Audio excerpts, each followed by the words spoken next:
Good morning.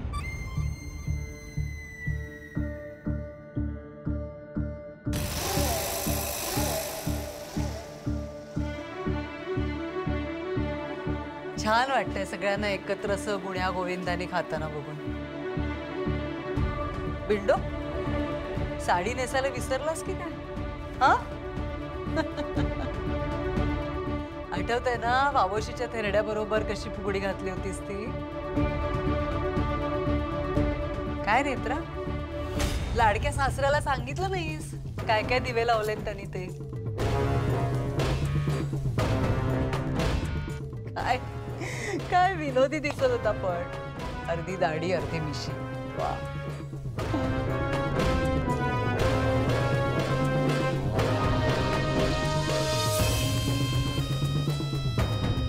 Falguni नाही आली?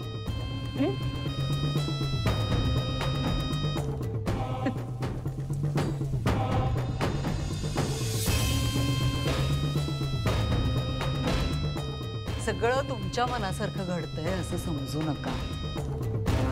ही वादळापूर्वीची शांतता आहे आणि युद्धाची तयारी अशा शांततेतच होते.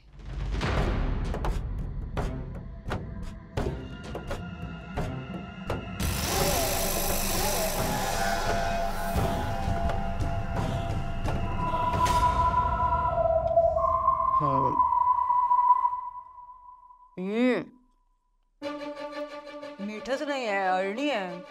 संपलं की काय मीठ घरातलं. पण अद्वैत, तुझं मात्र कौतुक करावं तेवढं थोडं आहे. हा, म्हणजे मला पकडण्यासाठी नाही, त्रिनयना देवीला सुद्धा भरून आलं असेल. बावळट इतकी मेहनत करतोय ते बघून.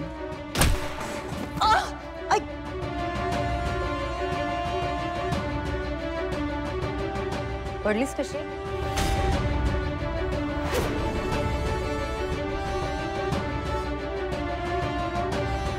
सराव करून घेतेस का पडण्याचा?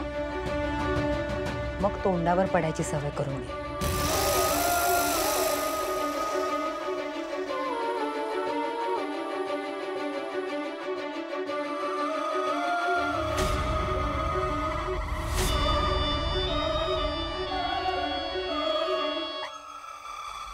तुझी पात्रता नाही इथे आमच्या बरोबर बसायची. निघ.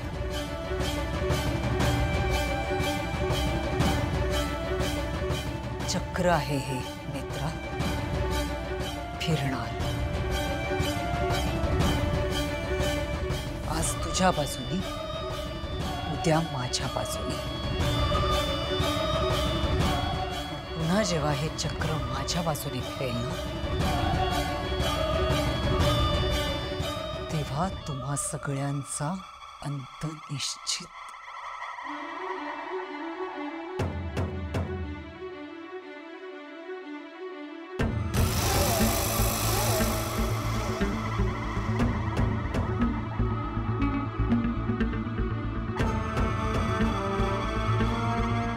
एका क्षणात सगळं चित्र बदललं. हे सगळं थांबवावं लागेल. लवकरात लवकर सगळं थांबवावं लागेल. हे जर सगळं बदलायचं असेल ना, तर एकच मार्ग आहे.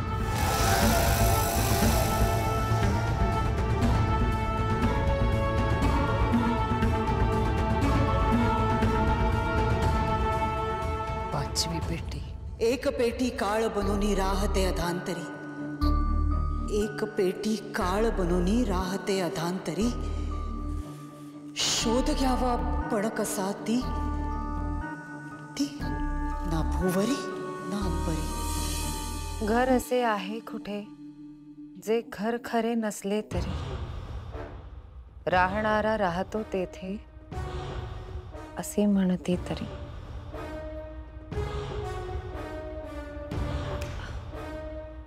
घर असे आहे कुठे जे घर खरे नसले तरी, याचा काय अर्थ होतो? माहित नाही. राहणारा राहतो तेथे असे म्हणते तरी म्हणजे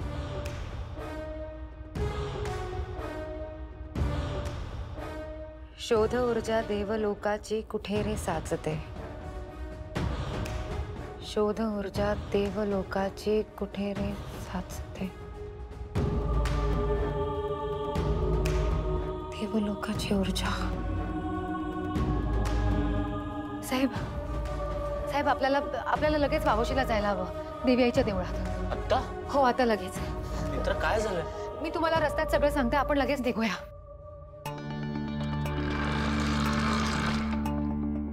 साहेब चला, तुम्ही लगेच आवरून घ्या, आपण निघूया.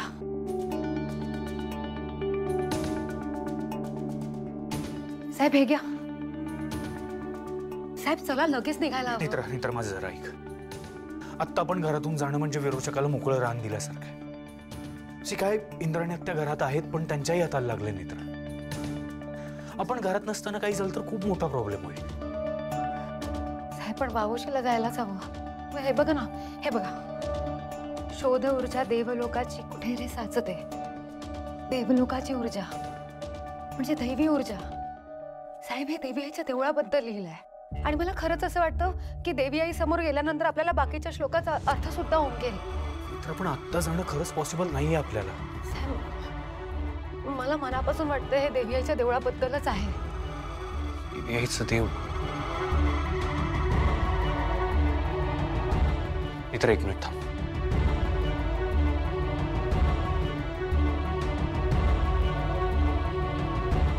मित्र बस इथे. माझ्याकडे देवी आईच्या देवळाचे काही फोटोज आहेत. मित्र तू इथूनच दर्शन घे. माझी खात्री आहे तुझी प्रार्थना देवी आईपर्यंत नक्की पोहोचेल.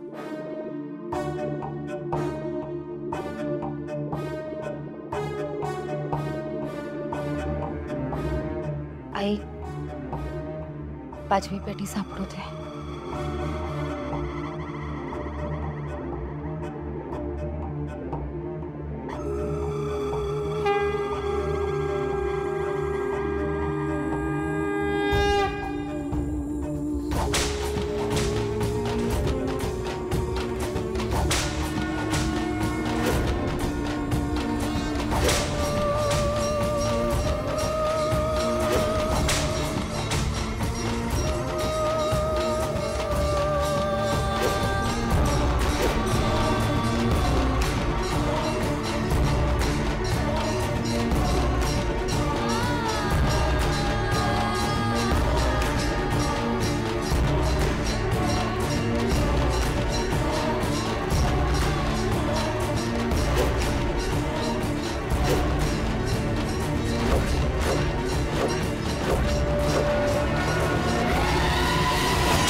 नेत्र काय दिसलं संकेत?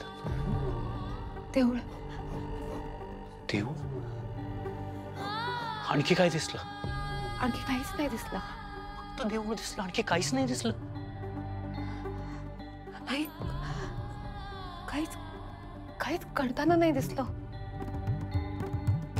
देवी आई काय सुचवण्याचा प्रयत्न करते. साहेब माझा संकेत आधी कधीच नाही आलाय. ना कोणती व्यक्ती, ना घटना.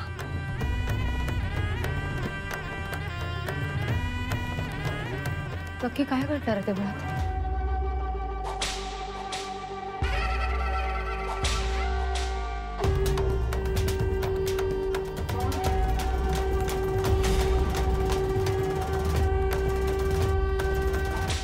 देऊळ दिसण्यामागचा काय अर्थ आहे?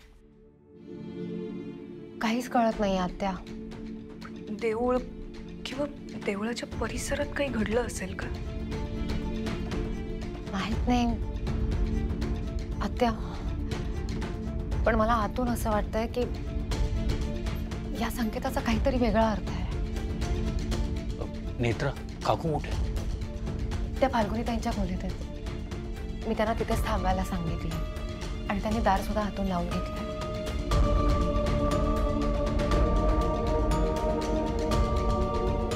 या संकेताचा संबंध पंचपेटिकेतल्या 5व्या पेटीशी असेल का?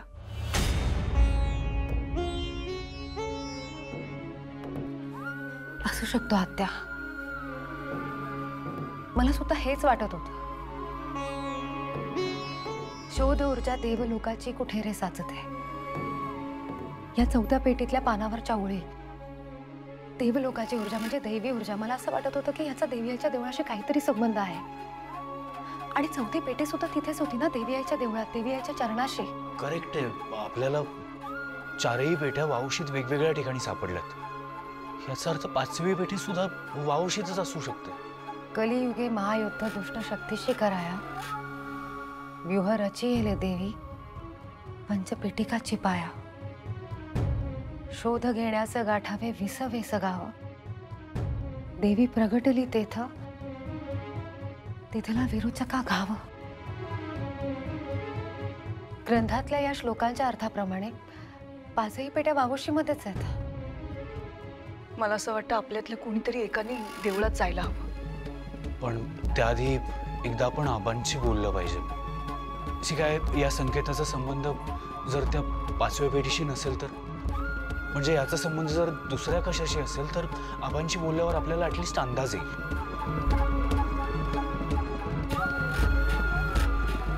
मामांना सांग की तिथे घडणारी प्रत्येक छोटी गोष्ट, म्हणजे गावात काही घडत असेल किंवा देवळात किंवा देवळाच्या परिसरात काही घडत असेल तर ते आपल्याला कळायला हवं. मी बोलून घेते.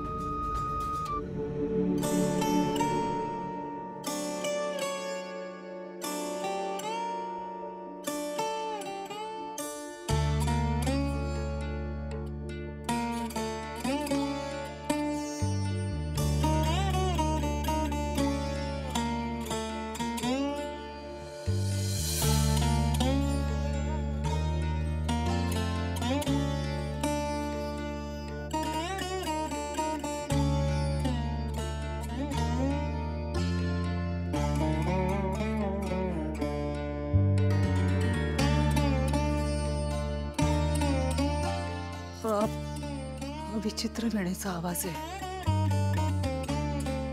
विचित्र वेळेने शक्ती दिली होती मला. म्हणजे विचित्र वेळा साथ घालते मला. मला हवे, मला विचित्र वेळा हवे.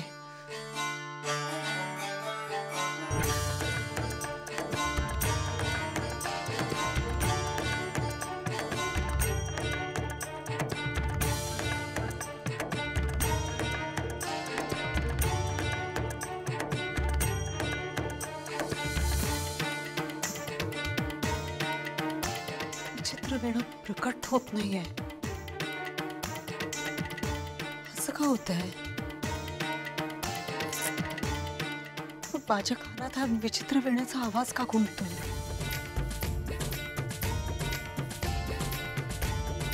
असं तर नाहीये ना की माझी वशीकरणाची शक्ती परत आली?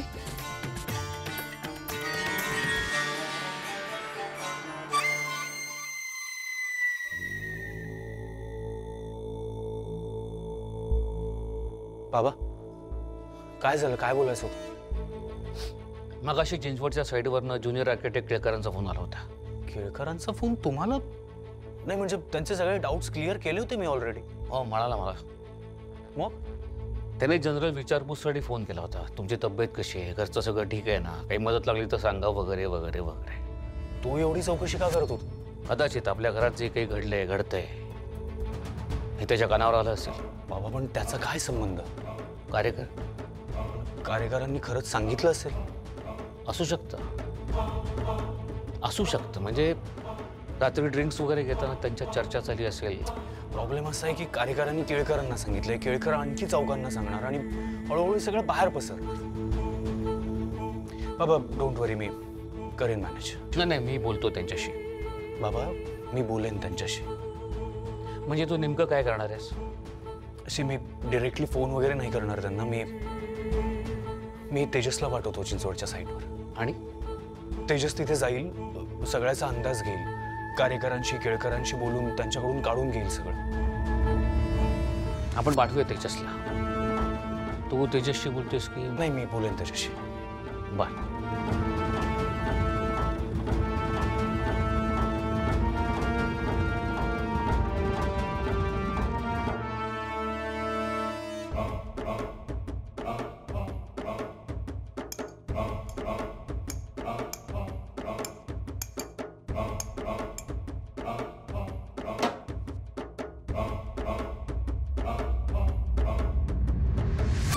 घाबरलीस? अरे मी आहे विरोचक. अरे च्या कुठे जातोयस? एवढी काय घाई आहे? बिघडलास तू शेखर? पूर्वी कसं मी जेव्हा नर्स म्हणून या घरात आले तेव्हा प्रेमात होतास माझ्या. बघत राहायचा असं एकटक माझ्याकडे, नजरच हटायची नाही तुझी. मी जिथे जाईन तिथे तुझं लक्ष असायचं. आणि आता बघतच नाहीयेस तू. अकंठ बुडाला होतास ना प्रेमात. पण आता वाटत असेल ना तुला, प्रेमात बुडण्यापेक्षा समुद्रात बुडून मेलो असतो तर बरं झालं असतं. पण मी काय म्हणते, जाऊ दे, सोडून देऊया सगळं. आता मी काय म्हणते ना त्याच्याकडे लक्ष दे. बघ तरी माझ्याकडे. अरे पळपुट्या, कुठे पळतोय शेपूट घालून? हा, असा कसा रे तू बिंडो? काहीच वाटत नाही का तुला? तुझ्या बायकोला मारलं मी, तुझ्या आईशीला मारलं, तुझ्या बापाला मारण्यात माझं कॉन्ट्रीब्युशन होतं, तरी काहीच केलं नाहीस तू, काही करतच नाहीयेस. कसा रे? तुझ्यासारखा नामर्द अख्ख्या जगात नसेल दुसरा. दुसरा एखादं कोणी असताना तर माझ्या डोळ्यात डोळे घालून बघितलं असतं त्याने, जाब विचारला असता मला. नाहीतर तू बिंडूक. बघ बघ, डोळ्यात डोळे घालून विचार जाब मला. बघ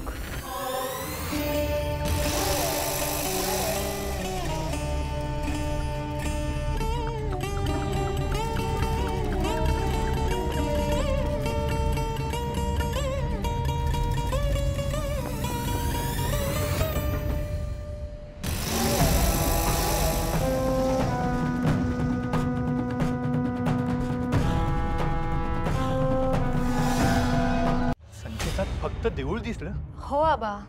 आणखी काहीच दिसलं नाही? नाही आबा, काहीच नाही. म्हणजे बघ ना, एखादी घटना किंवा एखाद्या व्यक्तीचा वावर?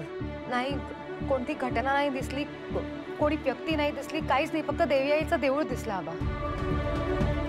अगं तुम्हाला काय वाटतं, देवी आईला काय सांगायचं असेल या संकेतातून? नाही अद्वैत, मलाही याचा अर्थ कळत नाहीये. म्हणजे कुठली घटना नाही, कुठल्या व्यक्तीचा वावर नाही, मग कसा कळणार या सगळ्याचा अर्थ? आबा, विरोचकाची वशीकरणाची शक्ती संपली आणि त्याच वेळेला मला हा असा संकेत आलाय. त्यामुळे या संकेताचा अर्थ जाणून घेणं माझ्यासाठी खूप गरजेचं आहे आबा. मला एवढं कळतंय की देवी मला काहीतरी सांगण्याचा प्रयत्न करते. कदाचित असा अंदाज बांधता येऊ शकतो, देवी आईच्या देवळाच्या संबंधीच काहीतरी घडणार असेल.